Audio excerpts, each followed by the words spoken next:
Yeah, I think it was a little obvious of kind of some of the cobwebs we had going into the game. We were just anxious. I think a lot of it was not necessarily that we just haven't played because we've been scrimmaging and doing stuff, staying in shape, but just anxious to play again. I don't know how many days, close to 2 weeks since our last game. So it was good to just come back and dust some of those off, get ready before break.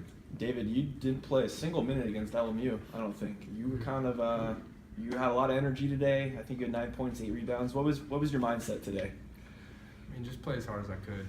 That's all I try to do when I get the opportunity to play. And it's almost sometimes an advantage to be able to see the game, see how it's going, and I know that one of my biggest strengths is going to be bringing energy to the team. So that's just all I really try to do out there. So you mentioned a slow start, but how nice was it to open up the second half the way that you guys did too? Yeah, well, that shows a lot about our team and how we were just focused and stuck with it because we knew in-state rivalry, those are never easy. You got one team that's super jacked up to play us, and try to steal a game. That'd be a huge win for the program. So we were able to just flip the switch and just keep shooting because we shot it. I mean, we were doing okay, but had some turnovers, sloppy turnovers, and people were kind of playing out of doing what they do successfully. So once we got back to that, shots kept falling, and then we were able to just get stops defensively. Slow start in the first half, obviously, but how nice it is to have Nick in there. I mean, he hits 4 big threes for you there in the first half. It can always go back to him, old faithful Nick Duncan. Yeah, I mean, he's so hard to guard, and people don't realize that it's stretch 4, that is going to be 50% on the season. It's a matchup nightmare. You have him coming off ball screens, or me coming off his ball screens, him able to pop and just draw the defense. I'll have a wide open lane to go finish, or if they come with me, then it's 3 points. So you kind of pick your poison on that, but it's so nice when he's hitting shots and he's engaged and leading out there. We're super hard to beat. How beat up were you guys after that LMU game? The road trip and all that stuff, 9,000 miles in the first month of the season, and obviously I'm sure you guys would have liked to have played the game against Portland, but was it maybe nice to have a little extra time?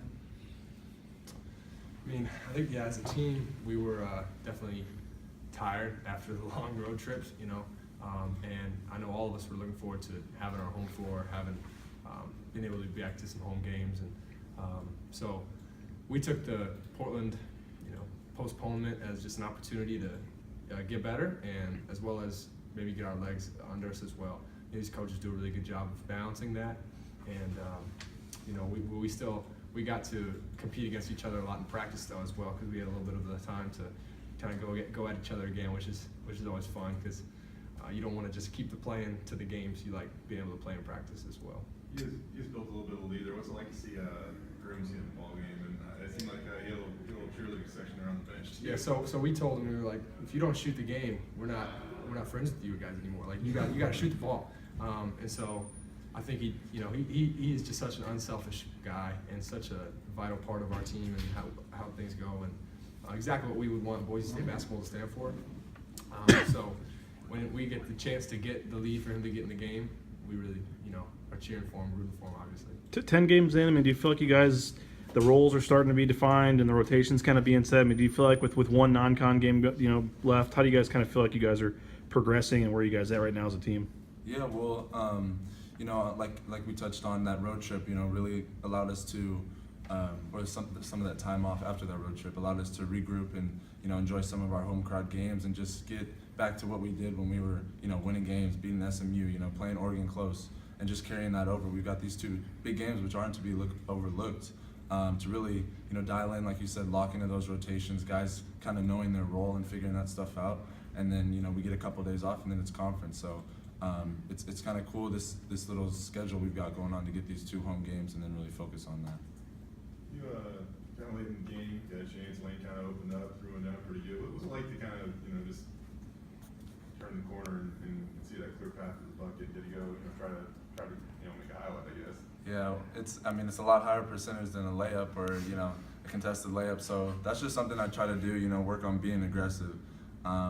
It's a big thing to be able to go in there and finish like that, so I have to take advantage of it and try to finish. We've got some guys, pretty athletic guys like Dave, and going up and dunking it, so every chance we get it's an opportunity to go finish, because when you're guarding, you can contest the layup, but a dunk, you're either a highlight or it's a foul, so you want to go and just play aggressive. Except for the dunk in the first half, when it first play of the game where you go up and block that guy's dunk. So not all dunks are high percentage. That's right. Well, I don't know if he tried to dunk that. He did. Yeah, he looked you like came he- from outside the other side of the lane. That was Yeah. Wow. great. I guess, yeah, in Not, that case. not